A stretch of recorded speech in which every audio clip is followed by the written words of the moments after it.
hayyee daawwattoota keenya oduu amma nu ga'e qabna.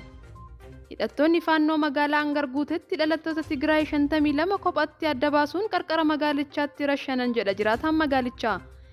Akka jiraataan magaalaa Guuttin irraa dubbisne himutti sadaasa 4 bara 2022 haleellaa humnootni faannoo fi hidhattoonni Amaaraa Angarguutetti raawwataniin qaamoleen mootummaa poolisii humna addaa dabalatee ilmaan Oromoo qofti magaalattii keessatti 181 ol ajjecha haala sukkaneessaatiin raawwatame kana keessatti dhalattoonni Tigraay 52 haala hedduu nama gaddisiisuun qarqara magaalattii geeffamanii erga ajjeefamanii booda reeffi isaanii abiddaan gubame itti sirbamaa ture jedha jiraataan magaalaa Guuttin. Dhumarra hawaasa Oromoo duguggaarraa hafe waan qabu qabatee ba'uun humna faannoo fi hidhattoota Amaaraa qolachuun reeffa dhalattoota Tigraay ajjeefamanii abidda dhaamsee bakka tokkotti awwaale jedha maddi keenya. Magaalaa Angarguutee keessatti baay'inni namoota haleellaa humna faannoo fi hidhattoota Amaaraatiin ajjeefamanii 240 ol akka ta'an jiraataan magaalichaa dubbatu.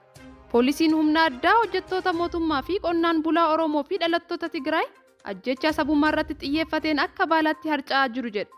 Ammas haalli magaalaa Angarguutee jiru hedduu ulfaataa ta'uu fi lolli jabaan baadiyyaa Angarguutee keessatti godhamaa jiraachuu dubbatan. Barattoonni Yuunivarsiitii Odaa Bultuun Booranaa fi magaalaa Hoolotaa ajjecha Oromoo balaaleffatan. Hiriirri ajjecha Oromoo irratti xiyyeeffate mormuun guyyaa arfaffaaf walitti aansuun itti fufee jira. Guyyaa har'aa muddee 8 bara 2022 ajjecha suukaneessaa Oromoo irratti eenyummaa isaa qofaaf raawwatamu ifatti bahuun balaaleffatanii jiru. Ajjechaan kunis akka dhaabbatu gaafatanii jiru. Kanumaan wal qabatee yeroo adda addaatti ajjechaan suukaneessaa Oromiyaa keessatti humnoota shororkeessitoota faannoo ollaa irraa dhufaniitiin raawwatamu qolachuuf yaamichi kan taasifamee fi ture poolisoonni Oromiyaa adeemsaan toora uummataatti dhufaa waan jiran fakkaata. Oduma wal qabatuun Baalee Roobee mana barumsa sadarkaa lammaffaa Madda Olaabuu, Shawaa Kibba Lixaa Aanaa Qarsaa Maallimaa, Adaamaa mana barumsa Gooroo, Salaalee, Arsii Itayyaa, Tulluu Milkittis hiriirri itti fufeera. Bakkeewwan hiriirri mormii gaggeeffamaa jiru muraasatti humnoonni mootummaa dargaggootaa fi barattoota hidhaa jiraachuun dhagahamaa jira. Gochi akkanaa kun hiriiricha kallachii jijjiirsisuun fincila guddaaf kan nu kakaasu malee kan duubatti nu deebisuu miti jedhan barattoonni yaada kennan.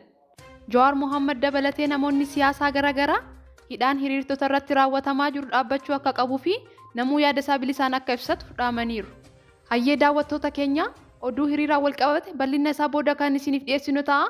Hammasittuu like, share, subscribe gochuun nu hordofaa.